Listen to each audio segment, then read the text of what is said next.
পয়গম্বর মুসা কালিমুল্লাহর জামানায় কেউ যদি গুনার কাজ করত তার দরজায় লেখা উঠে যেত কি অন্যায় করেছে। একটা লোক অন্যায় করেছে, জিনা করেছে, মুসা আলাইহিস সালাতু ওয়াস সালাম এবং এলাকার সকল মিলে তাকে আঘাত করে পিটাইয়া শহর ছাড়া করে জঙ্গলে ফেলে দিয়ে আসলেন। আল্লামা জুলফিকার নকশবন্দি খুতুবাতে জুলফিকারে লিখেন, যুবকটাকে যখন জঙ্গলে ফেলে দেওয়া হয়েছে, একদিন দুই দিন না দীর্ঘদিন চলে গেল, প্রায় 10 দিনের উপরে কেউ তাকে দেখতে যায় না। যুবকটা ডাকাতি করত, চুরি করত, জিনা করত, ধরা পড়েছে, কেউ তাকে দেখতে যায় না। যুবক চিন্তা করে তার খাবার নাই, তার পানি নাই, কোন সময় জানি যুবক ইন্তেকাল করবে। তার চিন্তা এসেছে দুনিয়ার জমিনে চুরি করে ডাকাতি করে যেই মা বাবাকে আমি খাওয়ালাম, যে স্ত্রী সন্তান ভাই বোনদেরকে খাওয়ালাম, আজ আমার বিপদের দিনে কাউকে আমি কাছে পেলাম না। দীর্ঘ 10 দিনের কাছাকাছি হয়ে গেল, কেউ আমাকে দেখতে আসলো না। যাদের জন্য এত কষ্ট করলাম, কেউ এখন পর্যন্ত আমাকে দেখতে পর্যন্ত আসে নাই। বুঝতে পেরেছি অন্যায় করেছি আমি। কেউ আজকে দুনিয়ার জমিনে যদি কেউ দেখতে আমাকে না আসে, কিয়ামতের দিনে তো আমার আশেপাশেও আসবে না। যুবক এবার উপর দিকে হাত উঠায়া আল্লাহকে ডাক দিয়া বলেছে, আল্লাহ, অপরাধ করেছি, অন্যায় করে ফেলেছি। আয় আল্লাহ তাআলা, বুঝতে পেরেছি যাদেরকে ভাই ভাই বলেছিলাম তারা আসলে ভাই না, যাদেরকে সন্তান বলে বলে জীবন নষ্ট করে খাইয়ে দিলাম, আজ বিপদের দিনে তারাও আমাকে চিনল না। আমার মা বাপ পর্যন্ত আমাকে ভুলে গিয়েছে। আয় আল্লাহ, কেউ আমাকে মনে রাখে নাই। রব, তুমি তো বলেছো অপরাধের কারণে দুনিয়ার জমিনে বড় অপরাধ করে ফেললে মা বাবা তার সন্তানকে ত্যায্য পুত্র করে দিতে পারে, অপরাধ করলে শিক্ষক তার ছাত্রকে বের করে দিতে পারে, অপরাধ করলে গ্রামের মানুষ গ্রামের নাগরিককে গ্রাম থেকে বের করে দিতে পারে, বড় অপরাধী হলে রাষ্ট্র তার নাগরিককে দেশ থেকে বের করে দিতে পারে, আরো বড় অপরাধী হলে পীর তার মুরিদকে খানকা থেকে বের করে দিতে পারে। আয় আল্লাহ, তুমি তো বলেছো যত অপরাধ করি না কেন তোমাকে আল্লাহ বলে ডাক দিলে তুমি ক্ষমা আমাকে মাফ করেই দিবা, দরজা বন্ধ করবা না। আয় আল্লাহ, আমি তো অপরাধী, গুনাহ করেছি, অন্যায় করেছি। আয় আল্লাহ তাআলা, কাউকে আমি আশেপাশে পাই নাই, তুমি কি আমাকে ক্ষমা করে দিতে পারবা না?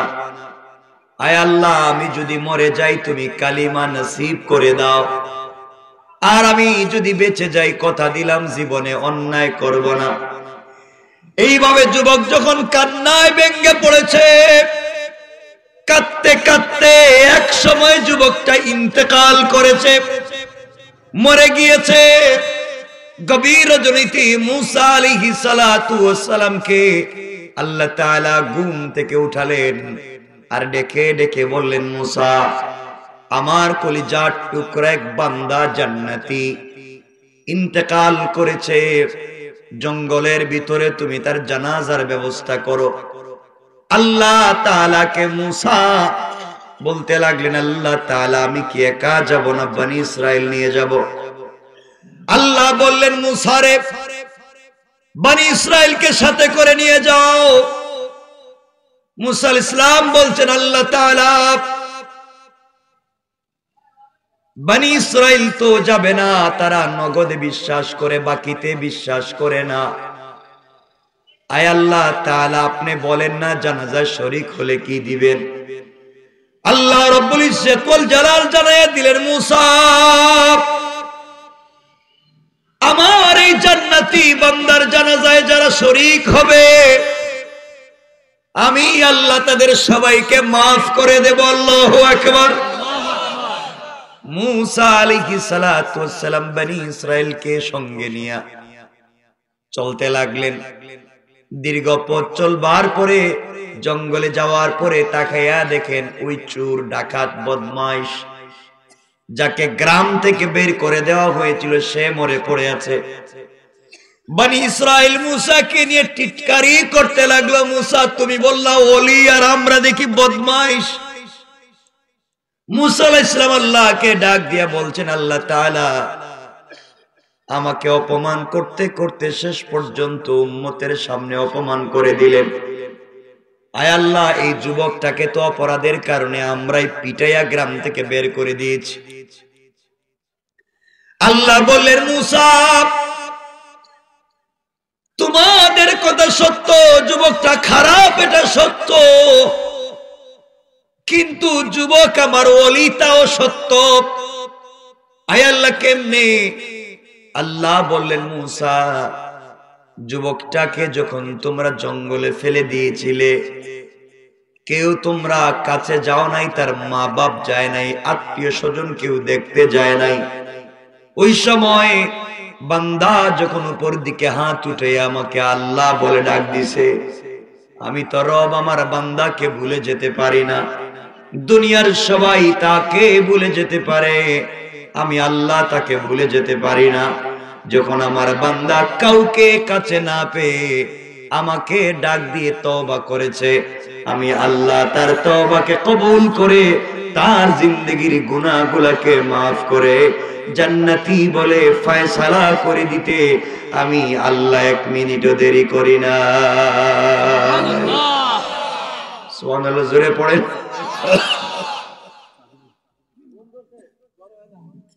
আমার মুসলমান বন্ধুগণ, এই জন্য যত অপরাধী হও আল্লাহ ক্ষমা করে দিবেন।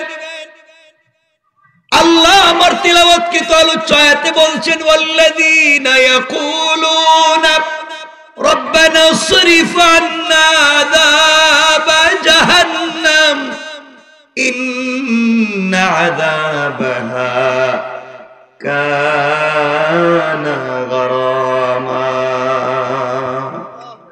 আল্লাহ বললেন বান্দারে সাকারাত শুরু হয়ে যাওয়ার আগে, গারগারা শুরু হয়ে যাওয়ার আগে, কবরে চলে যাওয়ার আগে গোটা জিন্দেগির অপরাধের জন্য আমি আল্লাহর কাছে যদি ক্ষমা চাও, আমি আল্লাহ কথা দিলাম ক্ষমা চাইতে দেরি হবে বান্দা, আমি আল্লাহ মাফ করে দিতে এক মিনিটও দেরি হবে না। সুবহানাল্লাহ, জোরে বলেন। হাজারো ঘটনা দুনিয়ার জমিনে আছে। খলিফাতুল মুসলিমিন আমিরুল মুমিনিন হযরত ওমর ফারুক রাদিয়াল্লাহু তাআলা আনহু তার জিন্দেগিতে এমন হাজারো ঘটনা ঘটেছে, ঘটনার দিকে যাব না। আপনারা সকলেই জানেন ওমর ফারুক রাদিয়াল্লাহু তাআলা আনহু রাত্র বেলা ঘুরে বেড়াতেন, মানুষের খবর নিতেন। হযরত ওমর একদিন গভীর রজনীতে বের হয়েছেন, রাস্তায় গিয়ে দেখেন একটা যুবক কাদের মধ্যে একটা বস্তা নিয়ে যায়। ওমরকে দেখে যুবক আশ্চর্য হয়ে গিয়েছে, বাঁচবার কোনো পথ নাই, নির্ঘাত মেরে ফেলবে। যুবক যত কাছে যায় ওমর রাদিয়াল্লাহু তাআলা আনহু তত কাছে আসে। যুবকটা এই মাত্র 2 বোতল মদ কিনে নিয়ে যায় বাড়িতে আড্ডা মেরে সবাইকে নিয়ে খাওয়ার জন্য। বন্ধু বান্ধবদেরকে নিয়ে আড্ডা মেরে মদ পান করবে এই জন্য নিয়ে যায়। আমার যুবকটাকে ডাক দিয়া বললেন, যুবক তোমার কাছে জানতে চাই বাবা এত রাত্রবেলা বস্তা নিয়ে কোথায় যাও, কি তোমার কাঁধে? যুবক চিন্তা করেছে বাঁচবার কোনো পথ নাই, মরে যাব। ওমর আমাকে ধরেছে, মেরেই ফেলবে, আঘাত করে মেরে ফেলবে।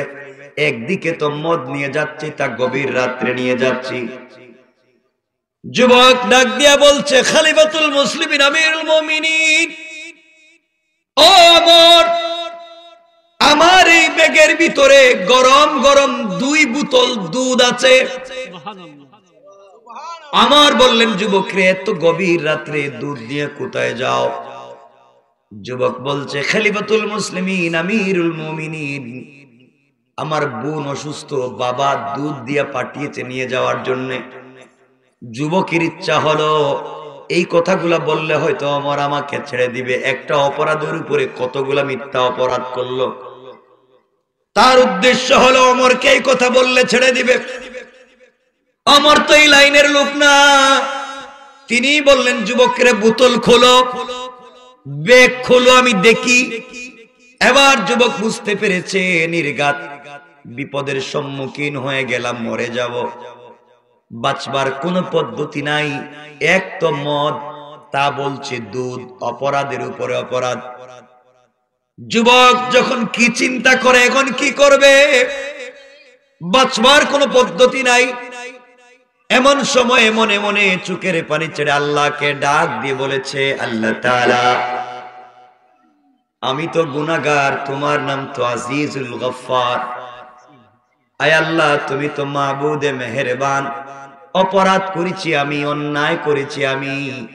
আয় আল্লাহ, একদিকে তো মদ নিয়ে যাই অপরাধ করে, আবার ওমরের সামনে দুধ বলেছি।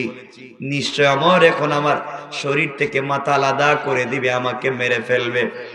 আয় আল্লাহ তাআলা, তুমি আমাকে বাঁচাও।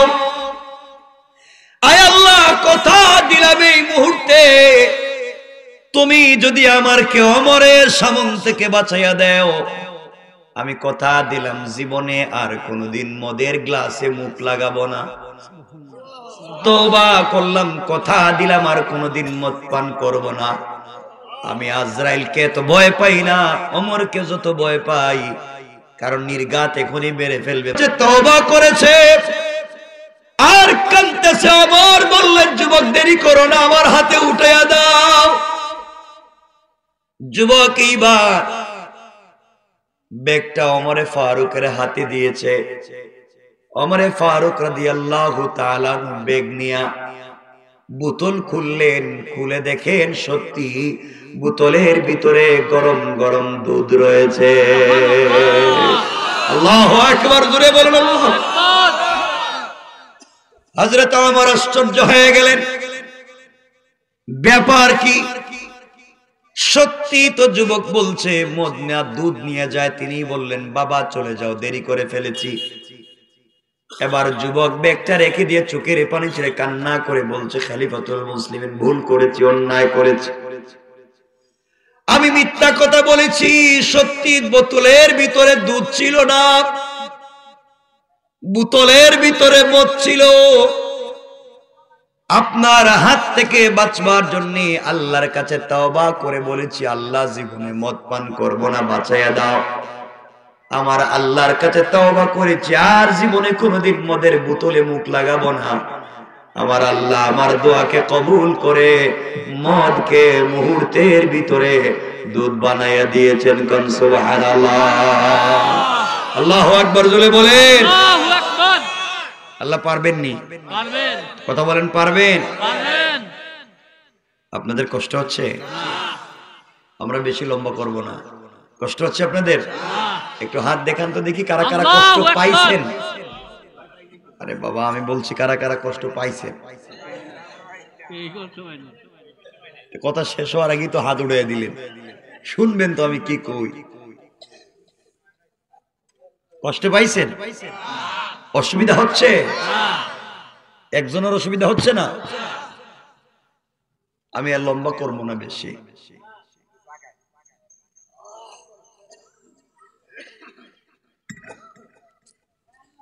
কথাগুলো মনোযোগ দিয়ে শুনেন, আসলে কি বলতে চাই শুনেন আমার বান্দাগান।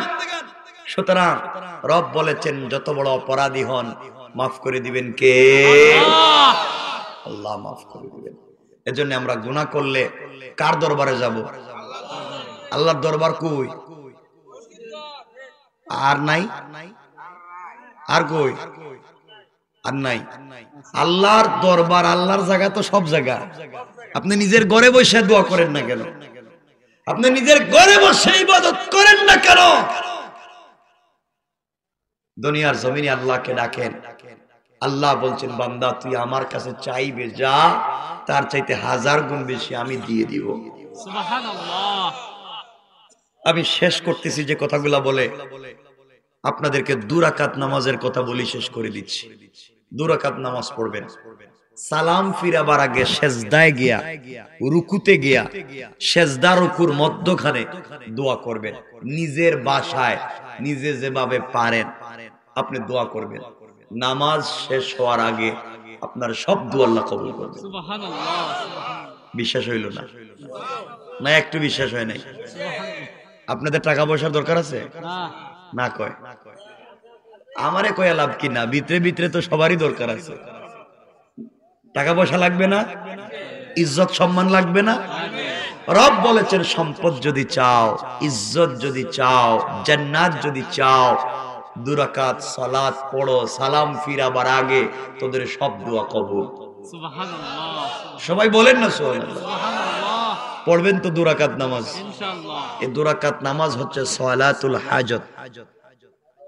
সালাতুল হযরত যা চাইবেন তাই পাইবেন। নিয়ম মেনে যদি পড়েন সালাম ফিরাবার আগে কবুল। আমি কি বলবো? বুঝাইয়া দিব? 11টা হয়ে গেছে দেখতেছি, আর আপনাদের অসুবিধা হইতেছে মনে হয়।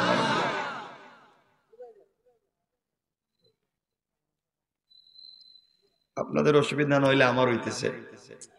আমি নিজের মানাইতে পারতেছি না কি বলতাম, যেদিকে তাকাই বলা বন্ধ হয়ে যায়। কষ্ট হচ্ছে? কিছু কইেন আমার সাথে আপনারা। মানে আপনাদের সাথে আমি আছি, আপনারা আমার সাথে না, আমি আপনাদের সাথে আছি। আল্লাহ, হ্যাঁ 12টা কি?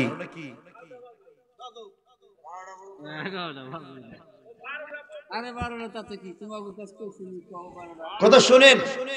আচ্ছা আমার কথা শুনেন না, কি বলতে চাই? সুতরাং আল্লাহর গোলামের 1 নাম্বার গুণ অহংকার করা যাবে? বলেন যাবে? 2 নাম্বার গালি দেওয়া যাবে? 3 নাম্বার রুকু সিজদা কার পায়ে? বলেন কার পায়ে? 4 নাম্বার তওবা করব কার কাছে? এই 4টা কথা কোরআনে কারীম 19 নাম্বার পারা 25 নাম্বার সূরা সূরা আল ফুরকান আয়াত নম্বর 63, 64, 65 মনে থাকবে তো? 4টা হচ্ছে কোরআনের কথা। এখন হাদিস থেকে বলে দিই আরো 4টা কথা।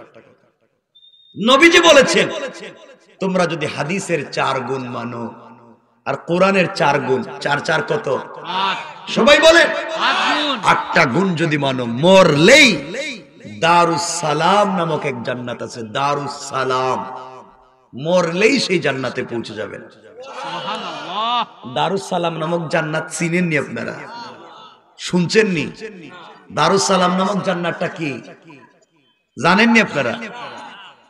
দারুস সালাম তো ওই জান্নাতের নাম যেই জান্নাতে বান্দা থাকবে বসা, হীরা জবরজত ইয়াকুত মণি মুক্তা পাথর দিয়ে তৈরি করা একটা চেয়ার জমিন থেকে আসমান পর্যন্ত উঁচা। এই চেয়ারে বসে থাকবে জান্নাতি বান্দা, আর আল্লাহ নিজে দাঁড়াইয়া দাঁড়াইয়া তার বান্দাদেরকে সালাম দিবেন। সালাম। সুবহানাল্লাহ। জোরে বলেন না সুবহানাল্লাহ। সুবহানাল্লাহ। তার নাম দারুস সালাম। এই জান্নাতে যাওয়া লাগবে। এই জান্নাতে যেতে হলে গুণ লাগবে কয়টা? 8টা। কোরআনের 4টা, হাদিসের 4টা। আপনারা এখানে কেউ আছেন না এমন দুশমন নাই? না কারো দুশমন নাই? এমন কোন দুনিয়া পাবলিক আছে যার দুশমন নাই? মনে রাখবেন যে 2 রাকাত সালাতুল হাজত যদি পড়েন কোন দুশমন থাকবে না। 1 কোটি অ্যাটম বোম, 1 কোটি তরবারি নিয়ে যদি আপনার সামনে কেউ দাঁড়ায়, আপনি কোরআন থেকে তিলাওয়াত করেন, রব বলেছেন 1 কোটি লোক তার সামনে দাঁড়াবে কিন্তু আমার বান্দাকে দেখবে না। সুবহানাল্লাহ বললেন না কেন? অনেক লম্বা হয়ে যাবে বললে।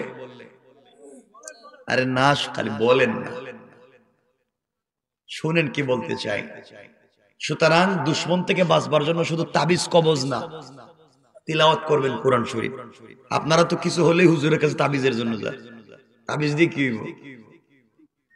ব্যবসা শুরু করে দিয়েছেন তাবিজ দিয়ে। সব ভুয়া। যারা এই যে তাবিজ দেয়া কুফরি কালাম করে, শিরক হারাম, এগুলা কি হারাম। বিশ্বাস হয় না?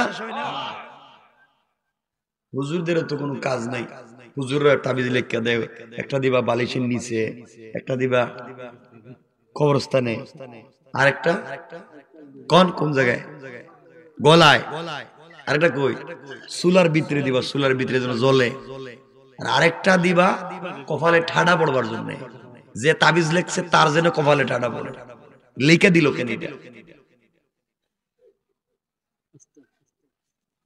বিশ্বাস থাকবে কোরআনে, বিশ্বাস থাকবে আল্লাহর কথায়। কষ্ট পাইলেন আমার কথায়? বানাইছেন তো আপনারা। আজ আপনারা হুজুররা কেউ রাগ করবেন না যারা আছেন, হুজুররা কোরআন শরীফে বানাইছে, কোরআন শরীফে বানাইছে মক্তবে বাচ্চাদের পড়াবার বই, কোরআন শরীফ বাচ্চাদেরকে মক্তবে পড়ানো হয়, কোরআন শরীফে বানাইছেন কেউ মারা গেলে তার বাড়িতে 10 জন মিলে খতম পড়ার বই, কোরআন শরীফে বানাইছেন জানাজার জিয়ারত করার বই। কথা কোন না কেন? এই তো কোরআনের কাম। এগুলোর জন্য তো আল্লাহ কোরআন শরীফ দেয় নাই। কোরআন দিয়েছে সমাজ বিনির্মাণ করবার জন্য, কোরআন দিয়েছে রাষ্ট্রের সমস্ত অন্যায় অপরাধ দূর করে আল্লাহর তাওহীদ এবং রাসূলের রিসালাত প্রতিষ্ঠা করবার জন্য। ঠিক কি না বলেন? কোরআন দিল কি আর করলেনটা কি?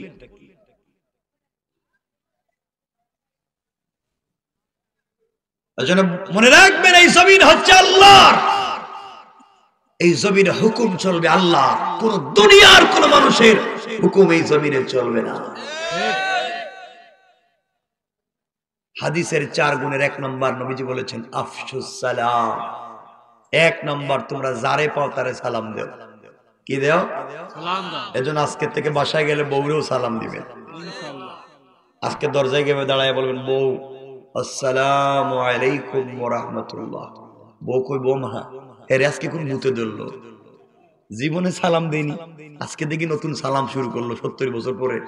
আপনি বলবেন ভূতে ধরে নাই, ওয়াজ কাজে লাগছে, ওয়াজ। ইনশাআল্লাহ ইনশাআল্লাহ সালাম দিবেন তো আজকে? ইনশাআল্লাহ। মুরব্বী যারা আছেন হেরা কি আমার চেহারার দিকে তাকায় আছে, দিবেন আজকে গিয়া সালাম, তাইলে বোঝা গেল ওয়াজ কাজে লাগছে। নবীজি বলছেন আফশুস সালাম। 2 নাম্বার কথাগুলো বুঝবেন, তাইলে শেষ কথা বুঝবেন। 2 নম্বরে বলেছেন ওয়া আতইমুত তুআম। যার ঘরে খাবার নাই তার ঘরে খাবার দাও।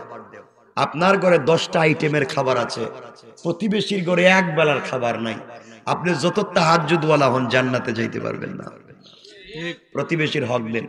এই জন্য নবীজি বলতেন যে যখন তোমরা তরকারি রান্না করবা একটু ঝুল একটু বেশি দিও, যেন আমি পাশের ঘরের মানুষকে হলেও সহযোগিতা করতে পারি। আর আপনি কুরমা পোলাও বিরিয়ানি নিজে একা একা খান, আপনার 10টা আইটেম 15টা আইটেমের খাবার, আর পাশের ঘরের লোক মাসে একদিন এক বেলা ঠিক মতো খাইতে পারে না, আপনি খবর নিলেন না, আপনি যত বড় পীর বুজুর্গ হন জান্নাতে যাইতে পারবেন না। ঠিক কথা ঠিক আছে তো? প্রতিবেশীর খবর নিবেন তো? ইনশাআল্লাহ। আপনার বাচ্চার হাতে একটা আপেল দিয়া রাস্তা বাইর করে দিলেন, অথচ প্রতিবেশীর বাচ্চারা বছরে একদিন একটা আপেল হাতে পায় না, আপনি হারাম কাজ করেন। আপনাকে বাচ্চাকে দিতেই হয়, ঘরের ভিতরে রাখবেন, আর যদি দিয়ে বাহিরে দিতেই হয় অন্যের বাচ্চাকেও দিবেন। ঠিক কথা ঠিক তো? হক নষ্ট করবেন না, প্রতিবেশীর হক দিবেন। প্রতিবেশী হিন্দু নি, বৌদ্ধ নি, ইহুদি নি, খ্রিস্টান নি, জানবার দরকার নাই, প্রতিবেশী মানুষ নি, এটা দেখবেন প্রতিবেশীটা মানুষ কি না। যদি মানুষ হয় তার হক দিবেন।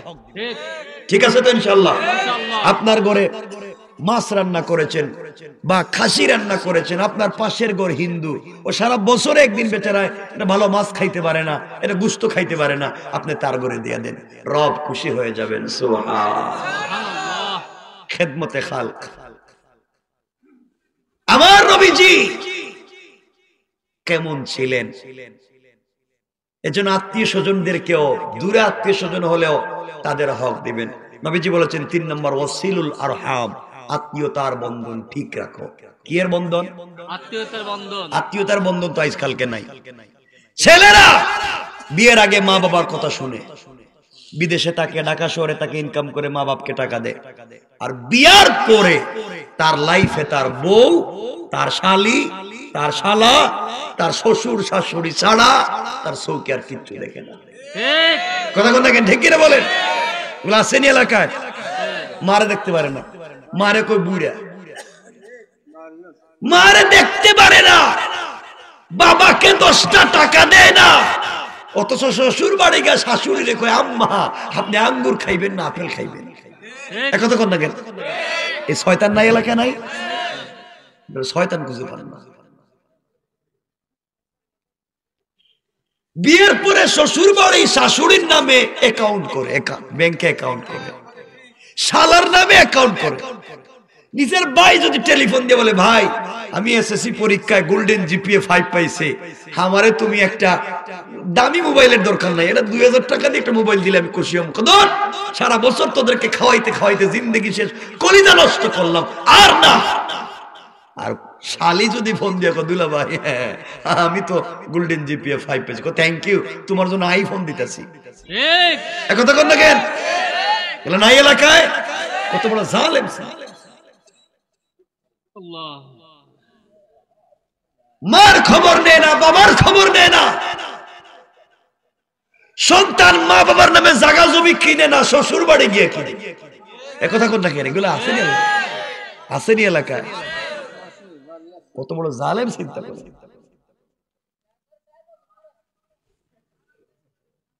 কিছুদিন হয়ে গেলে বউ টেলিফোন দিয়ে বলছে আমি তোমার ঘরে থাকবো না, চলে গেলাম, মা তোমার মা আমারে ডিস্টার্ব করে না, দরকার হলে মা বাপ বাদ দিতে পারবো, তোমারে বাদ দিতে পারতাম না। কিছুদিন পরে বউরি নিয়ে আলাদা থাকে, মা বাপকে দেখতে পারে না, খাবার দেয় না। শয়তান! মায়ের আধাত পেটের ভিতরে তোমার জায়গা হয়েছে, মা তোমাকে পৃথিবীর সাদর করিয়েছে। আজকে তোমার 3000 স্কয়ার ফিটের বাড়ি বাসা, সেখানে তোমার মায়ের জায়গা হয় না। কথা বলতেন? সন্তান মা বাপকে বাইর করে দেয়, মা বাপকে বাড়িতে রাখে না।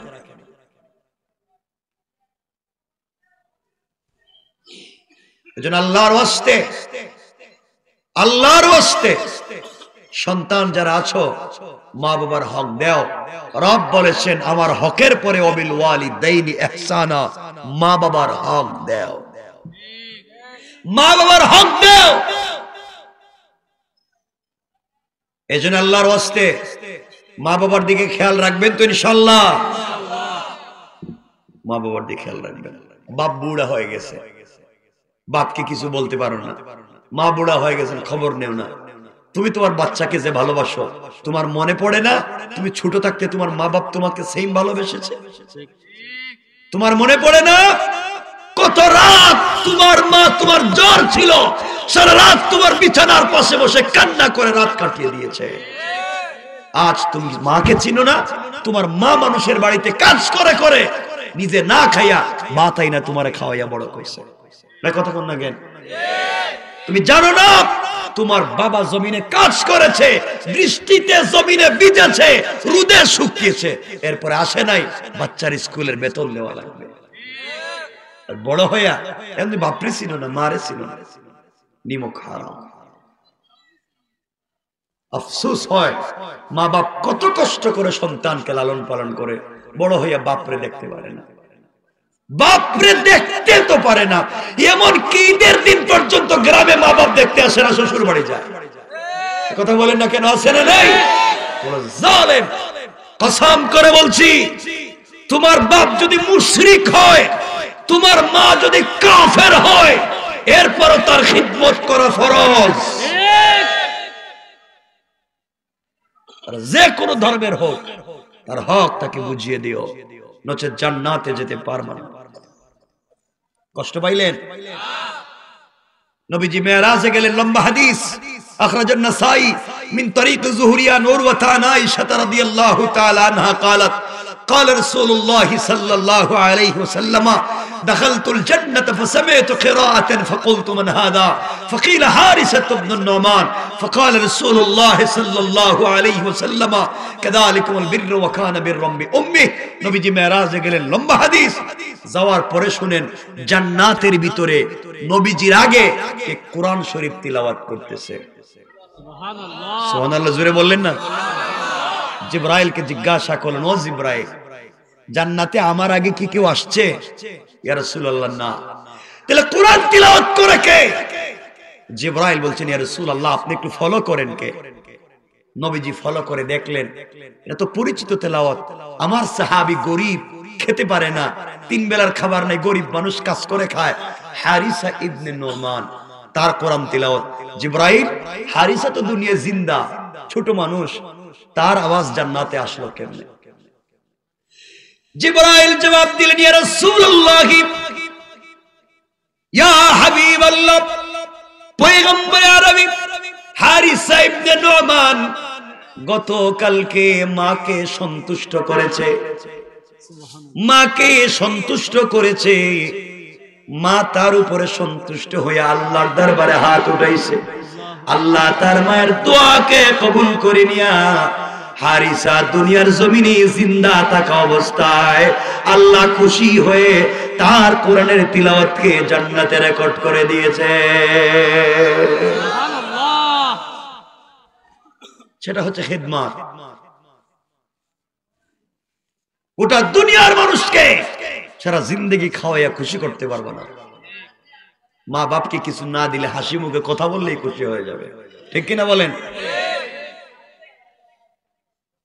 সন্তানগুলোকে আদর্শ শিক্ষা দেন সুতরাং ওয়াসিলুল আরহাম আত্মীয়তার বন্ধন ঠিক রাখা নবীজি কেমন ছিলেন নবীজি আত্মীয়তার বন্ধন শুধু ঠিক রাখেননি তাকে যিনি দুধ পান করিয়েছেন হালিমাতুস সাদিয়া তিনিও যখন নবীজির সঙ্গে দেখা করতে আসতেন নবীজি নিজের শরীর থেকে চাদর মুবারক খুলে বিছাইয়া দিতেন সুবহানাল্লাহ বললেন না আমার রাসূল বিশ্ব নবী সরকারে কায়নাত তিনিও বিছাইয়া দিতেন নবীজি ঘরে কোনো ভালো খাবার আসলে রান্না হলে পুটলা বানাইতেন বানাইয়া নিয়ে ঘুরতেন তো আয়েশা একদিন বলছেন ইয়া রাসূলুল্লাহ আমি রান্না করলাম খাসির গোশত আপনি কোথায় নিয়ে যান নবীজি বললেন দেখো আমার খাদিজা নাই আমি খাদিজার বান্ধবীরে খুঁজতেছি খাদিজার সাথে কার সম্পর্ক ছিল আমি তারই খাবারটা নিয়ে দিয়ে আসবো সুবহানাল্লাহ বললেন না কত দূর চিন্তা করতেন আমার রাসূল এজন্য আল্লাহর ওয়াস্তে মা বাপকে খারাপ পাইও না ভালো যদি হতে চাও সমাজে টাকাওয়ালা সম্পদশালী হতে চাও শরীরকে সুস্থ রাখতে পারো আর সিদ্দিক আকবরের হাদিস তিনি বলেছেন তোমরা মা বাবার খিদমতে লেগে যাও ইন্তেকালের আগে রব তোমাদেরকে দুনিয়ার জমিনে স্বাবলম্বী বানায়া দিবে সুবহানাল্লাহ মনে থাকবে আমার কথাগুলো ইনশাআল্লাহ 4 নম্বর রাসূল বলেছেন সাল্লু ফিল লাইলি ওয়ান নাস নিয়াম গভীর রাতে যখন পাবলিক ঘুমাইয়া যায় ঘুম থেকে উঠো আমার কদমে সিজদা করো তাহাজ্জুদের সালাত পড়ো এই 4 গুণ যদি হাদিসের অর্জন করতে পারে নবীজি বলেছেন ফা দাখালাল জান্নাতা বিসালাম মরলেই দারুস সালাম নামক জান্নাতে পৌঁছে দিবেন কে আল্লাহ আর জোরে বলেন কে আল্লাহ পৌঁছে দিবেন ও জওয়ান যারা আছো শোনো ভাই আল্লাহর ওয়াস্তে বলছি পৃথিবীতে তুমি বিপদে পড়ছো খুব মনোযোগ দিয়ে শোনো তোমার ঝামেলা হয়েছে দোয়ার জন্য হুজুরের কাছে যাও 500 টাকা হাদিয়া করো হুজুরকে গিফট করো হুজুর আমার জন্য একটা দোয়া করেন কিয়ামত পর্যন্ত হুজুর দোয়া করলে কবুল হবে না আমি বলছি আমি কিয়ামত পর্যন্ত কবুল হবে না যদি মা বাপ করে থাকে ঠিক আমার কাছে দোয়া করতে আইছেন কেন কেন আমাকে হাত দিয়ে দিয়ে দোয়া করাইছেন বোঝা জিনিস মা যদি বাড়িতে বেঁচে থাকে মায়ের জন্য আপেল কিনো আঙ্গুর কিনো মায়ের কাছে যাও 500 টাকা হুজুরে না দিয়া মাকে দাও মা আমি না বহুত বিপদে পড়ে গেছি আমি না বহুত ঝামেলায় আছি আমার আর ভালো লাগতেছে না তোমাকে 500 টাকা দিলাম কিছু খাইও আপেলগুলো আমি দিলাম একটা উঠায় দাও না মায়ের মুখে মা আমার জন্য দোয়া করো তুমি বসা থাকবে, মায়ের বুকটা কেঁপে কেঁপে উঠবে কান্না করে, তুমি ঘুমিয়ে যাবে, মা বালিশের সঙ্গে চোখটা লাগিয়ে কাঁদবে আর বলবে আল্লাহ বাচ্চাটার কি হয়েছে আমাকে খুলে বলিনি, বলছে শুধু বিপদে পড়েছে, আল্লাহ আমি মা বেঁচে থাকতে বাচ্চার কষ্ট তো সহ্য করতে পারবো না, রব তুমি আমার বাচ্চাটাকে সুখী করে দাও। রব বলেছেন মার মুখ থেকে কথা বের হবে তীর থেকে, ধনুক থেকে তীর বের হয়ে গেলে আর যেভাবে ফিরে আসে না, আর যেভাবে ফিরিয়ে নেওয়া যায় না, মায়ের মুখ থেকে বের হয়ে গেলে আল্লাহর দরবারে কবুল না হইয়া ফিরে না। সুবহানাল্লাহ বলেন না। আমি দোয়া করলে কবুল হবে কোন জায়গায় লেখা আছে? কেন আমার কাছে দোয়া চান? এই বুদ্ধি দিছে কে? কেন মসজিদের ইমামের কাছে শুধু দোয়া চান? এটা কে শিখাইছে আপনাদেরকে এই মাসালাগুলা? মা বাপকে ঘরে রাইখা পৃথিবীর সবথেকে বড় পীর তোমার মার বাবা, ওখানে দোয়া চাইবা, দোয়া চাও গে বাজারে। এমনিই তো মন খারাপ, এমনি আপনাদের অবস্থা, তাও কথাগুলো অল্প অল্প করে বলতেছি, রাগ করেন না আমার উপরে। আর যদি দোয়া চাইতে হয়, আপনাদের মাসুম বাচ্চা আছে না? কি তো কয় না, মাসুম বাচ্চা আছে না, নাবালিগ বাচ্চা আছে না, তারে দিয়ে দোয়া করাইবা। দোয়া যদি করাতে হয় নিজের মাসুম বাচ্চারে বলো বাবা আমি তো বিপদে পড়ে গেছি, আমার জন্য দোয়া করো। ছোট্ট বাচ্চা 7-8 বছর বয়স, ওরা যদি বলেন বাবা আমি বিপদে পড়ে গেছি, দেখবেন ও কান্না করে দিচ্ছে, আব্বার কি হয়ে গেল, বাবা কেন বলছে আমি দোয়া করতে, ও কাঁদবে, ওর দিলের ভিতরে ঢুকেছে বাবা কেন বললো, তাকে তো দোয়া করাও। রাসূল বলেছেন বাচ্চারা যখন হাত উঠাইয়া দেয় রবের লজ্জা হয় সে হাতকে ফিরাইয়া দিতে। সুবহানাল্লাহ বলেন না। দোয়ার জায়গা খুঁজে পাচ্ছেন না, সব তো আপনার ঘরে আছে, আপনি বাহিরে যান।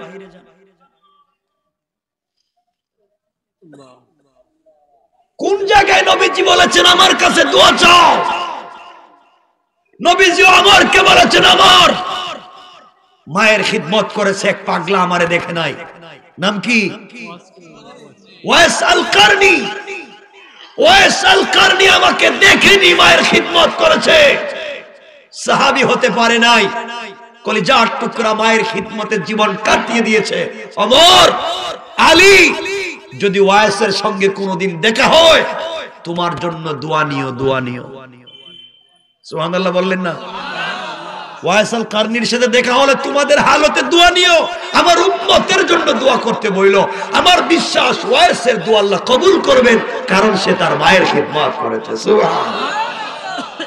নবীজি শিখাইলেন কি আর আমরা শিখলাম কি? আফসোস হয়। আমার কথা কি বুঝতে পারছেন? হুজুরের কাছে আবার বললেন না যে এখন হুজুরা যদি রাগ করে ফেলে যে হুজুর আমার দোয়া তো বন্ধ করে দিয়েছিলাম, কেউ তো আর হাত দিয়ে দিত না। হুজুরকে আপনারা যা ভাল লাগে করেন, আমার আপত্তি নাই, বাট দোয়া চাইবেন মা বাবার কাছে, ঠিক আছে তো? যাদের মা বাবা বেঁচে আছেন দোয়া চাইবেন মায়ের কাছে, বাবার কাছে, দোয়া কবুল হবে 100%। ও যদি মুশরিক হয়, ও যদি কাফের হয়, তাও মা, তাও তোমার বাবা তোমাকে পৃথিবীতে নিয়ে এসেছে, রব ডাইরেক্ট তোমাকে পাঠায় নাই, এই মা বাবার মাধ্যমে তোমাকে পাঠাচ্ছে। ইনশাআল্লাহ বলেন ইনশাআল্লাহ। আজকে থেকে পারবে তো ইনশাআল্লাহ? ইনশাআল্লাহ। দেখবা জীবন কেমনে চেঞ্জ হয়ে যায়। আমার তো অনেক কথা মনে পড়তেছে, সব তো আর বলতে পারবো না। আমার বন্ধুগণ, আল্লাহর ওয়াস্তে মা বাপকে ভুলে যাইও না, জিন্দেগি কামিয়াব হয়ে যাবে। আর মা বাপও তো, আপনারাও তো উল্টাপাল্টা হয়ে গেছেন, সন্তানদেরকে শুধু বদদুয়া করেন, শুধু বদদুয়া করেন, কিছু হইলে কয় ঠাডা পড়ে মরে না, কয় না, কয় যে করতে বাইরে গেছে আল্লাহ ওরে আর ঘরে নিয়ে আইসো না, এটা কোন কথা কইলেন? তাহলে এর জন্ম দিছেন কেন? এগুলো করে না মা বাপ? কথা কয় না কেন? কেন করেন এগুলো?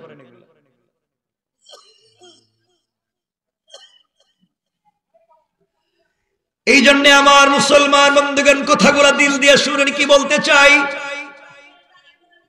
নবীজি সাল্লাল্লাহু আলাইহি ওয়াসাল্লাম হাদিসে 4 গুণ বললেন, আল্লাহ কোরআনে 4 গুণ বললেন। 1 নাম্বার কথাগুলো আজকে দিল দিয়ে শুনেন। একটা কথা, 1 নাম্বার অহংকার করা যাবে না। সবাই বলেন যাবে না। 2 নাম্বার গালি দেওয়া যাবে, 3 নাম্বার রুকু সিজদা কার পায়ে, 4 নাম্বার তওবা করব কার কাছে, 5 নাম্বার সালাম দিব, সালাম বিনিময়, 6 নাম্বার প্রতিবেশীর হক আদায় করব, 7 নাম্বার আত্মীয়তার বন্ধন ঠিক রাখব, 8 নাম্বার গভীর রাত্রে নামাজ পড়ব, তাহাজ্জুদের সালাত পড়ব।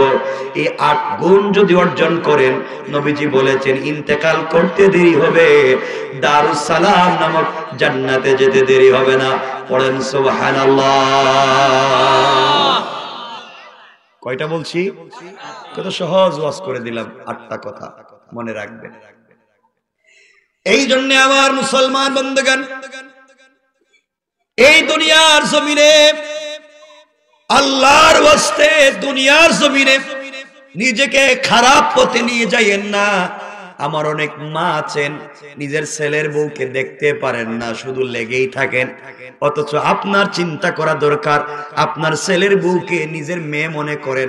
আপনার মেয়েও তো আরেকজনের ঘরে যাবে, আপনি যদি এই মেয়ের সঙ্গে খারাপ ব্যবহার করেন, আপনার মেয়ের সঙ্গে আরেকজন খারাপ ব্যবহার করবে। কোন ঠিক কিনা? বুঝলেই তো হয়ে যায়, পরিবারে অশান্তি থাকবে না।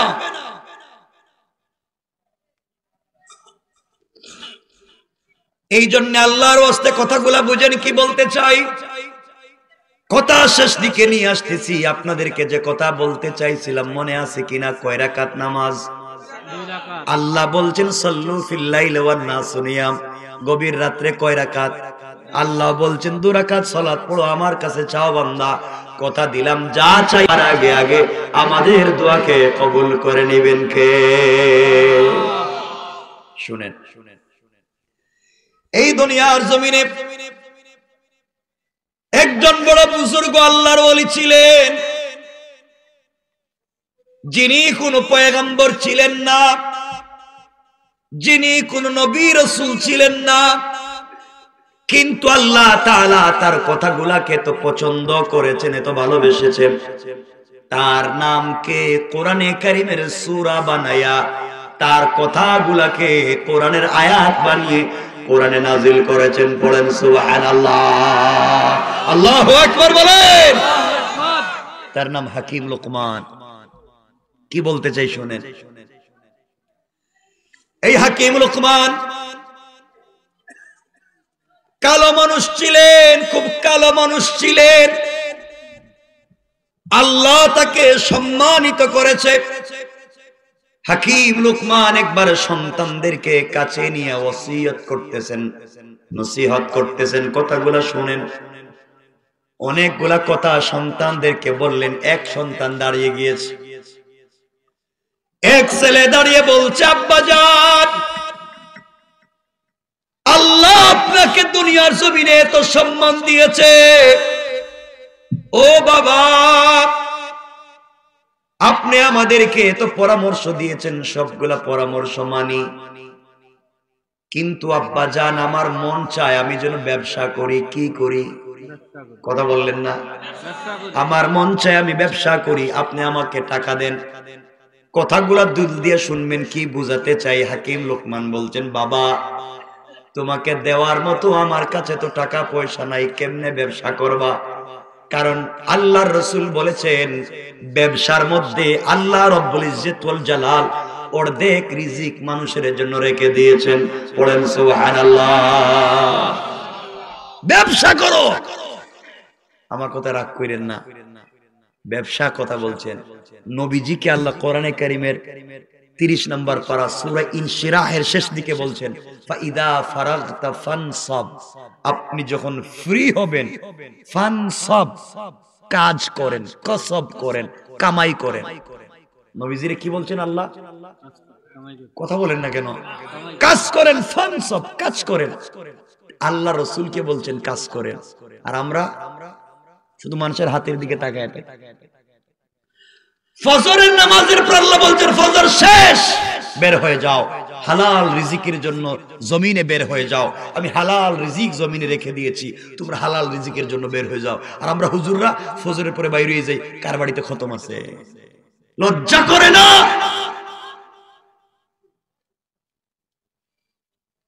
খতম খতম খতম। ইমামতি এটা পেশা নয়, ইমামতি এটা কাজ নয়। হুজুর ইমামতি করেন, আর হুজুর যদি ব্যবসা করে ইমামতি করে, তা চাকরিও তো থাকে না। হ্যাঁ, আমার রাসূল, আমার নবীজি মসজিদে নববীর ইমাম ছিলেন, মসজিদে নববীর খতিব ছিলেন, ছিলেন না? মসজিদে নববীর মুতাওয়াল্লি ছিলেন।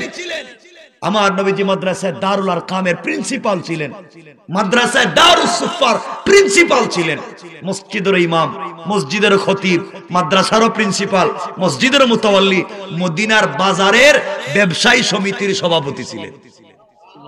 না আর আসতে কোন সুবহানাল্লাহ। নবীজি নিজে ব্যবসা করেছেন, তিনি নিজে করেন নাই, নিজের স্ত্রী আমাদের কলিজার টুকরা মা খাদিজাতুল কুবরা বিশ্বের সবথেকে নারীদের মধ্যে বড় ব্যবসায়ী ছিলেন। ঠিক শুনেন নাই? শুনছেনই তো শুধু। নবীজির বউ ব্যবসা করছে, নবীজি নিজে ব্যবসা করছে, আর আপনি ব্যবসার কথা কইলে চাকরি জায়গা হুজুরে। এটা কেন? কষ্ট পাইতেছেন আমার কথায়? নবীজি এতগুলা করবার পরেও ব্যবসা করেছেন, নবীজি এতগুলা করবার পরেও এত কাজ করেছেন, তাহলে আমরাও ইমামতি মসজিদের পাশাপাশি আমরাও সকল উলামায়ে কেরামদেরকে বলছি, আপনারাও হালাল রিজিক তালাশ করেন, ব্যবসা বাণিজ্য করেন, বাচ্চাদেরকে পরমুখাপেক্ষী রাইখা যাইয়েন না। কথা কি কষ্ট পাইতেছেন আপনারা? আল্লাহর ওয়াস্তে বলছি, লাগান মসজিদের, এই যে এটা মসজিদ না, এটা এখানে মসজিদ দেখলাম, এই তো মসজিদ, আশেপাশে অনেক জায়গা দেখলাম খালি, আমাকে তো এগুলো বলার সময় নাই। খালি জায়গায় পেঁপের বাগান লাগাইয়া দেন, একটা পেঁপে গাছ থেকে বছরে 6 থেকে 7 মণ পেঁপে ধরবে, 6 থেকে 7 মণ। 1000 পেঁপে গাছ লাগাইয়া দেখেন, 10-20 লাখ টাকা বাইরে হয়ে যাবে। পুকুরে মাছ চাষ করেন, 2টা গাভী লালন পালন করেন, ইমামতির পরে আপনি একটা সিএনজি চালান, দেখবেন ঢাকা শহরে যদি কেউ এশার পর থেকে ফজর পর্যন্ত সিএনজি চালায় 2-3 হাজার টাকা রোজগার করতে পারবে না? পারবে না? ইমামতি করে টাকা নেওয়া লাগবে না, উল্টা দেওয়া যাবে। আর আপনারা যদি হুজুর অনেক নামাজ পড়ে এখানে দোকানদারি করে গেছে রে, এর মাথা গেছে, এর পিছনে নামাজই হবে না, কি ফতোয়া। আর আমার রাসূল মসজিদে ঢুকতেন, যখন মুয়াজ্জিন বলতো কাদ কামাতিস সালাহ, ওই কথা যখন বলতো তখন রাসূল মসজিদে ঢুকতেন। সুবহানাল্লাহ বলেন, সুবহানাল্লাহ, জোরে বলেন সুবহানাল্লাহ বলেন। সুবহানাল্লাহ, মুয়াজ্জিন কাদ কামাতিস সালাহ বলছে, রাসূল ঢুকতেছেন। আর আপনাদের ইমাম সাহেব যদি আযানের আধা ঘন্টা আগে না যায়, সালাম ফিরাবার আগে চাকরি নাই। ঠিক কই পাইছেন এই ইসলাম গুলারে? পাইছেন কোন জায়গায় ইসলাম? এটাই তো খুঁজে পাইলাম না।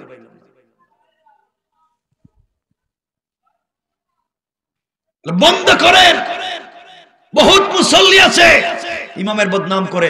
আপনারা বলেন তো, কোনদিন কি আপনাদের এলাকার কোন ইমাম সাহেব নামাজে দোয়া করছে, আল্লাহ আমার মুসল্লির কপালে ঠাডা ভালো? এক কথা কোন, সবাই বলেন, কোনদিন শুনছেন ইমাম সাহেব দোয়া করছে, আল্লাহ আমার মুসল্লির হায়াত বাড়াও, রিজিকে বরকত দাও, আমারও খাওয়াইবো, হেরাও খাইবো, এইভাবে না দোয়া করছে। এই মুসল্লি মসজিদে বাইরে সার দোকানে গিয়া কই ইমাম সাহেব বালা না, আল্লাহ জানে হেডে কি ভুল কইলাম নাকি, তা হুজুর ভুলে গেল নাকি, তা আছে না গিয়া হুজুর বালা না, ও কি তারে হুজুর দিকে দোয়া করলে এর পক্ষে, বাইরে গিয়া কই বালা না। এই শয়তানি বাদ দেন, নষ্টামি বাদ দেন। ইমাম সাহেব পাও কেমনে রাখলো, সালাম কেমনে ফিরাইলো, থুতু কেমনে ফালাইলো, পাঞ্জাবিটা কতটুকু লম্বা রাখলো, টুপিটা কোন জায়গায় করলো, ওরে আল্লাহ রে, ইমাম সাহেব না এটা মনে হয় ঘরের বউ দেখতেছে। আজকালকে বউ দেখতে মানুষ জাত খুঁজে না, হুজুর দেখতে তা খুঁজে। লম্বা কতটুকুন, বাচ্চি কতটুকুন, খাটো কতটুকুন, চেহারা কেমনে, চোখ কেমনে, ওরে আল্লাহ, এগুলা আছে না? বাদ দেন। কষ্ট পাইতেছেন আমার কথায়? হাত তোলেন তো দেখি কারা কষ্ট পাইছেন না। কষ্ট পাইছেন না কইছে, আপনার কষ্ট পাইছেন? হাত তুলেন দেখি, সবাই হাত তুলেন, সবাই হাত তুলেন, সবাই হাত তুলেন, আওয়াজ করে বলেন লিল্লাহি তাকবীর, জোরে বলেন নারে তাকবীর, আল্লাহু আকবার, সবাই বলেন নারে তাকবীর, আল্লাহু আকবার। মাশাআল্লাহ। কি এটা কি প্রশ্ন? এটা কি বুঝি নাই, দাদা নাতি। আচ্ছা, এটা নামাজ বয়ানের পরে বলতে চাইছিলাম, বইলা দিমু। দাদা নাতি নামাজের সময় বাচ্চারা সামনে হাঁটলে অথবা পিছনে, তাতে নামাজের কি হবে? আচ্ছা আচ্ছা, আমি 1 মিনিটে বলে দিচ্ছি, আমার আলোচনা পরে লম্বা হয়ে যাবে। মসজিদের ভিতরে এলাকায় বাচ্চারা নামাজে যায়নি, কিছু মুসল্লিদেরকে বাইর করে দেয়, বাইর করে না? এই বাচ্চা যাও, চিল্লাচিল্লি করো, তোর বাপরে জীবনে মসজিদে নামাজে আসতে দেখলাম না, তোর দাদারে জীবনে দেখলাম না, তুই কেমন নামাজে বাইর, কথা কয় না কেন? বাইর করে দেয় না? আর কিছু মুসল্লি আছে বাচ্চারা বলে এক কাতার পিছনে যা, বাচ্চা গেছে এক কাতার পিছনে, আরেকজন এসে কয় আরেক কাতার পিছনে যা, বাচ্চা গেছে আরেক কাতার পিছনে, আরেকজন এই ছেলে যা পিছনে। বাচ্চা যাইতে যাইতে গেছে গা মসজিদের বারান্দায়, ও দূর জীবনের মসজিদে আইতাম না, বাইর করে দিল। ঠিক কিনা বলেন? এখন আপনারা আমাকে বলেন, এই প্রশ্নের জবাবের ভিতরে নিয়ে আসতেছি, বলেন বাচ্চাকে মসজিদ থেকে বাইর করে দেন কেন? কিছু কয় না কেন? কেস কেস করে, কেস কেসটা কি তা? হাসা হাসি করে, আর কি তা? আর সমস্যা কি? দুষ্টামি করে, মারামারি করে, সামনে দিয়ে হাঁটাহাঁটি করে, এই যে প্রশ্ন করছে, আর কি তা? হাসাহাসি করে, হাঁটাহাঁটি করে, মারামারি করে, কেস কেস করে, আর কিছু করে? আচ্ছা এটাই সব করে মানলাম, কিন্তু বাইর করে দিতে কইছে কেডা? এটা কোন?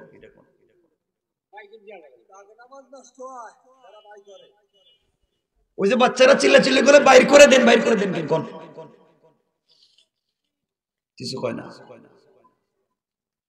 বাচ্চারা মসজিদে নামাজে যাবে, দরকার হলে দৌড়াদৌড়ি করবে, মসজিদের ফ্যান ভেঙে ফালাই দিবে, দরকার হলে মসজিদের গ্লাস ভেঙে ফালাই দিবে, প্রয়োজনে বাচ্চারা মুসল্লিদের লঙ্গি ধরে টানবে, প্রয়োজনে বাচ্চারা ইমামের পায়জামা ধরে টানবে, তাও বাচ্চা মসজিদে যাবে। কথা কন না কেন? তাও বাচ্চা কোথায় যাবে? কারণ এই বাচ্চা মসজিদে এসেছে, আল্লাহর ঘরে এসেছে, আপনি তাকে বাইর করে দিয়েছেন। আর মুরব্বী 7-8 বছরের বাচ্চা মসজিদে নামাজ আসছে, আপনি বাইর করে দিলেন। আর আপনারা তো বহুত 7-8 বছর বয়সে যাত্রা গানে আর সিনেমা হলে ছিলেন, আপনারা বাচ্চারা বাইর করে দেন। এগুলা খালি বললে তো সমস্যা। আচ্ছা এগুলা পরে কথা কি বুঝতেছেন আপনারা? এগুলা করা যাবে না, এগুলা করা যাবে? বলেন এগুলা করা যাবে? বাচ্চাকে বের করে দিয়েন না।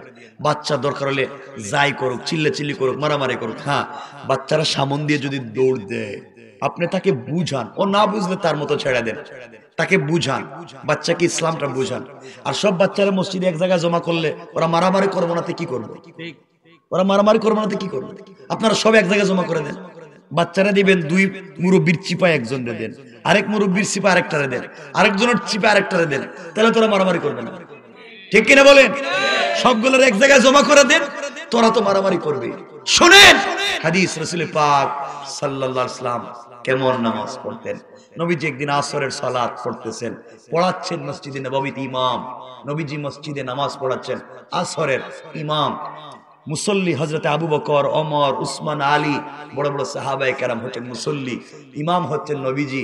আসরের 4 রাকাত ফরজ নামাজের 3 রাকাত ঠিক মতো পড়ালেন, চতুর্থ রাকাতের প্রথম সেজদা ঠিক মতো দিলেন, দ্বিতীয় সেজদায় গিয়া নবীজি আর উঠেন না।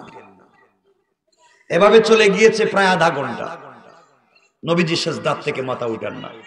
দীর্ঘক্ষণ পরে নবীজি মাথা উঠালেন, সাহাবায়ে কেরাম আশ্চর্য হয়ে গেলেন, কি রে নবীজি এত লম্বা সেজদা দিলেন কেন? আধা ঘন্টার মতো চলে গেল এক সেজদায়। নামাজ শেষ করলেন, সালাম ফিরালেন।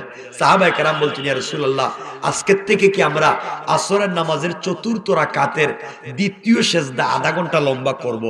ওহী কি আসছে লম্বা করার জন্য?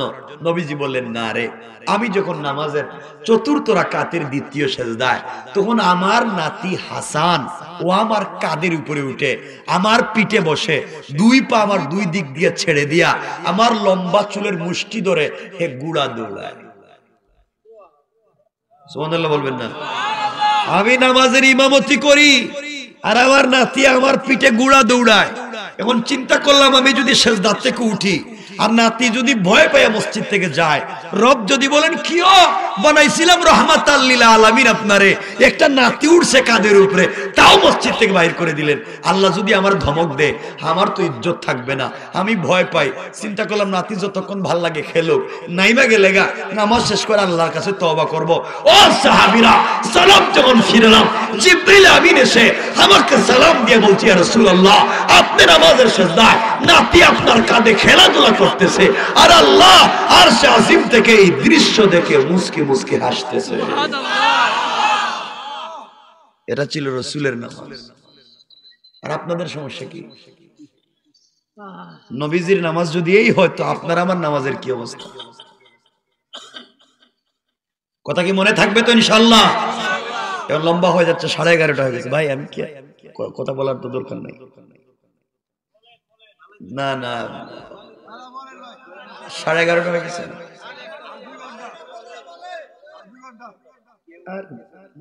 কি আমি তো বুঝতেছি, কষ্ট হচ্ছে। বেশি লম্বা করবো না, শুনেন।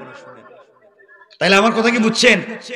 নবীজি নামাজ পড়তেছেন, কাঁধে নবীজি নামাজ, যাকে দিয়ে নামাজ তৈরি করলেন আল্লাহ, তিনি ইমামতি করতেছেন, তার কাঁধে আরেকজন, তাও নবীজির নামাজ ভাঙ্গে নাই। আর আপনি কেমন মুসল্লি, বাচ্চা চিল্লানি মারলে নামাজ ভেঙে যায়। বাচ্চাদেরকে মসজিদে নিয়ে যাবে ইনশাআল্লাহ, বলেন ইনশাআল্লাহ। পুরা গ্রামের সব বাচ্চারা মসজিদে নিয়ে যাবে। বাচ্চারা তো সিনেমা হলে যায় না, মসজিদে যায়। আর আমার লজ্জা হয় কথা বললে, আপনারা হয়তো রাগ করবেন, আপনারা বউ নিয়া, মেয়ে নিয়া, কত মহিলারা নিয়ে মার্কেটে ঘুরেন, গুনাহ হয় না? মহিলা নিয়ে মার্কেটে আড্ডা দিতে পারেন, সব জায়গায় যাইতে পারেন বউ নিয়া, শুধু মসজিদে আসলে সমস্যা, শুধু মসজিদে মহিলা আসলে সমস্যা। এই ফতোয়া আপনারা পাইছেন। দুনিয়ার সব জায়গায় মহিলারা যাইতে পারে না? যায় না? গুনার কাজে না সওয়াবের কাজে? মসজিদে এলে কি গুণ হইব? আল্লাহ জানে ইসলামটা কি বানাইছেন, আর আল্লাহ জানে। আল্লাহ তুমি হেফাজত করো, আমাদেরকে দিন শিখাও, দিন বুঝাও, ফিতনা মুক্ত সমাজ রাখো। পড়েন আমিন। আমার মুসলমান বন্ধুগণ, গভীর মনোযোগ, যে কথা বলতে চাই মনোযোগ দিয়ে শুনেন।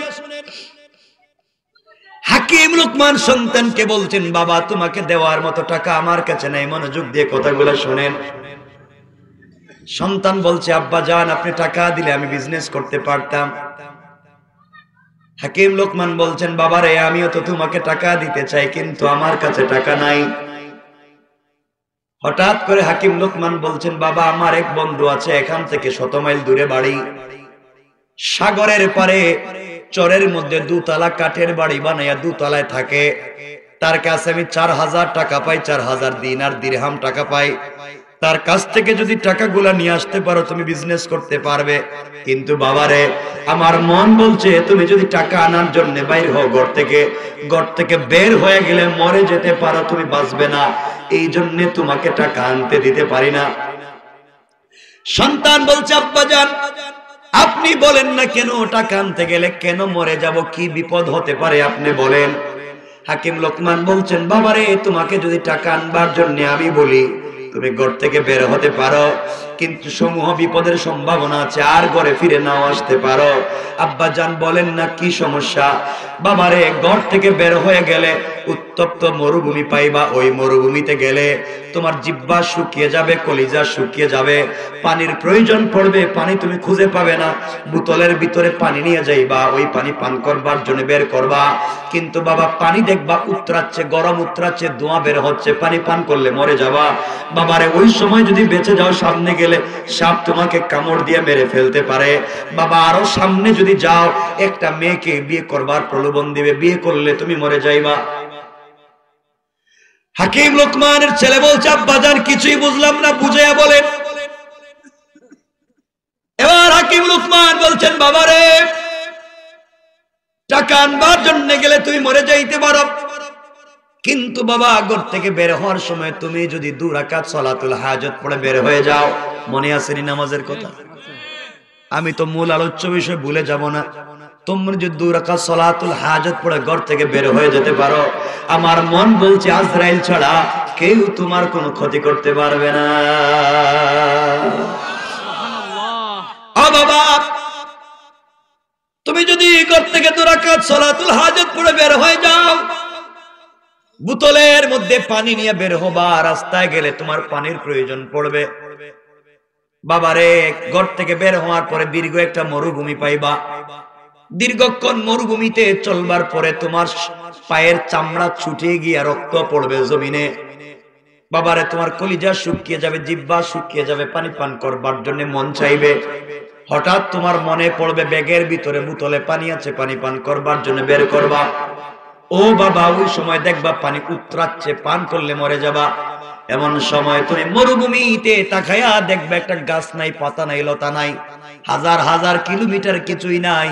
ওই সময় তুমি মনে করে 2 রাকাত সালাতুল হাজত যদি পড়তে পারো, ডান দিকে সালাম ফিরাইয়া দেখবা নামাজের বরকতে মরুভূমির মধ্যখানে সুন্দর একটা জঙ্গল দেখা যায়। সুবহানাল্লাহ, জোরে বলেন। আব্বা জান, তুমি দৌড়াইয়া জঙ্গলের ভিতরে পৌঁছে যাবা। ওখানে যাওয়ার পরে বিশাল বড় বড় বাঘ, সিংহ, ভাল্লুক তোমাকে খাওয়ার জন্য আসবে, মেরে ফেলবার জন্য আসবে। ওই সময় তুমি মনে করে আবার 2 রাকাত সালাতুল হাজত পড়বা।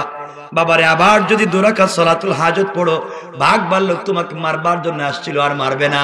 ওরা সারা রাত দাঁড়ায়া দাঁড়ায়া তোমাকে পাহারাদারি করে কাটাইয়া দিবে। বাবারে, তোমার তো পানির প্রয়োজন, পানি ছাড়া মরে যাবে। আবার তুমি 2 রাকাত সালাতুল হাজত পড়বা। পরে তুমি যখন সালাম ফিরাবা, তাকায়া দেখবা জঙ্গলের ভিতরে 2টা হঠাৎ করে বড় বড় পাথর দেখা যায়। ওই পাথরের 2টা চিপা থেকে ঝর্ণার মতো ঠান্ডা পানি গড়াইয়া পড়ে যায়। বাবা, তুমি কাছে যাইবা, পানি পান করবা, বোতলের গরম পানি ফালাইয়া ঠান্ডা পানি ভরবা। কিন্তু আব্বা জান, একটা কথা মনে রাখবা বাবা, তুমি যখন এতদিন ক্লান্ত ছিলা, তোমার জিহ্বা কলিজা শুকিয়ে গিয়েছে, ঠান্ডা পানি পান করবা, সাথে সাথে তোমার ক্লান্তি পাবে, নিদ্রা পাবে। মানুষ হঠাৎ করে কাজ করে এসে যদি খাবার খায়, ক্লান্তি আসে না নাই? বাবা, তোমার ক্লান্তি আসবে, ঘুমের প্রয়োজন হবে। খবরদার জঙ্গলে ঘুমাবা না, ঘুমাইয়া গেলেই তুমি মরে যাবা, আর ঘুম থেকে উঠবা না। আব্বা জান, আমার তো ঘুমের প্রয়োজন হবে। হাকিম লোকমান বলছেন, বাবা জঙ্গল থেকে বের হয়ে যাবা, আবার 2 রাকাত সালাতুল হাজত পড়বা, বাম দিকে সালাম ফিরাবা, ফেরাইয়া দেখবা বিশাল বড় ভূমির মধ্যখানে বট গাছের মতো সুন্দর একটা গাছ দেখা যায়। আল্লাহু আকবার বলেন। বাবা, তুমি এই গাছের গোড়ায় বিশ্রাম নিতে মন চাইবে। খবরদার খবরদার না, গাছের গোড়ায় গেলেই তুমি মরে যাইবা। সন্তান বলছে, আব্বা জান, তাহলে আমি কি করব? হাকিম লোকমান বললেন, বাবা আবার তুমি 2 রাকাত সালাতুল হাজত পড়বা, সালাম ফিরাবা, সালাম ফিরিয়ে দেখবা বট গাছের গোড়ে একজন মুরব্বী, মুখে সাদা দাড়ি, পরনে সাদা লেবাস, এমন একজন মুরব্বী বট গাছের গোড়ায় বসে আছে, স্বচ্ছ যদি তুমি দেখতে পাও। আর ওই মুরব্বী যদি তোমাকে ডাক দেয়, হাকিম লোকমানের ছেলে বলে, অর্থাৎ আমাকে চিনে, তুমি যদি মনে করো আমাকে নাম ধরে ডাক দিছে, মনে করবা আমাকে চিনে। ও মুরব্বী যদি তোমাকে ডাক দেয়, আর যদি বলে তার রানের উপরে মাথা রেখে তোমাকে ঘুমাতে বলে, ঘুমিয়ে যাইও, ক্ষতি হবে না। আর যদি রান ছাড়া অন্য জায়গায় ঘুমাতে গে যা বলে, খবরদার তুমি আশেপাশেও যাইও না, গেলেই তুমি মরে যাইবা, আর বাঁচবা না। কথা কি শুনতেছে? হাকিম লোকমান বলছেন, বাবার এর পরে আরো বিপদ। ওই দিন যদি তুমি গাছের গোড়া থেকে বেঁচে যাও, মন বলছে আরো কঠিন বিপদের সম্মুখীন হয়ে যাইবা। বাবারে, কিছু সময় পরে তুমি সফর শুরু করবা। সফর শুরু করতে দীর্ঘক্ষণ সফর শুরু করলে কিছু দূর যাওয়ার পরে দেখবে একটা গ্রাম শহর। ওই গ্রামের ভিতরে ঢুকে যাইবা। গ্রামের মানুষের কাছে আমার পরিচয় দিবা, হাকিম লোকমানের ছেলে, এই কথা বলবা। বললে তোমাকে মানুষ আদর আপ্যায়ন করবে, মেহমানদারি করবে, হাদিয়া দিবে। খবরদার বাবা, 3 দিনের উপরে থাকবা না, 4 দিন সকাল বাড়াবা না। 4 নাম্বার দিন সকাল হয়ে গেলে তুমি মরে যাইবা। আব্বাজান যদি ভুলে হয়ে যায়, ওরে বাবা 4 নাম্বার দিন যদি সকাল হয়ে যায়, এমন সময় দেখবা এলাকার সকল মানুষ মিলে বিশ্ব সুন্দরী একটা মেয়েকে অর্নামেন্টস জুয়েলারি পরাইয়া সিস্টেম করে সুন্দর স্মার্টনেস করে বিউটি পার্লারিং করে তোমার কাছে নিয়ে আসবে মেয়েটাকে বিয়ে করবার জন্য। বাবারে তুমি যদি এই মেয়েটাকে বিয়ে করো, বিয়ে করলে বাসর রাত্রে মরে যাইবা, খবরদার বিয়ে করবা না। 4 নাম্বার দিন সকাল থাকবা না। বাবারে ওই দিন যদি ওই জায়গা থেকে বেঁচে যাও, সামনে গেলে সাগর পাইবা, সাগরের পারে চরের মধ্যে 2 তলা একটা বাড়ি পাইবা। ওই বাড়িতে গেলে আমার বন্ধুকে পাইবা, কিন্তু বন্ধুর কাছে গেলে তোমাকে সরাসরি টাকা দিবে না। বন্ধুর কাছে গেলে সে বলবে তার বাড়িতে 1 রাত্র থাকতে হবে। বাবারে তার বাড়িতে আজ পর্যন্ত যারা 1 রাত্র থাকছে, সকালবেলা তারা লাশ হয়ে যায়, তারা মরে যায়। এই জন্য আমার মন বলছে তুমি যদি টাকার জন্য যাও, সে যদি বলে 1 রাত্র থাকো, থাকলে তো তুমি সকালবেলা মরে যাইবা। আব্বাজান বাঁচবার কোন পদ্ধতি আছে কিনা? হাকিম লোকমান বলছেন বাবারে ওই সময় যদি তুমি মনে করে 2 রাকাত সালাতুল হাজত পড়ো, আমার মন বলতেছে কেউ তোমার কোনো ক্ষতি করতে পারবে না। সবাই বলেন না সুবহানাল্লাহ বলেন।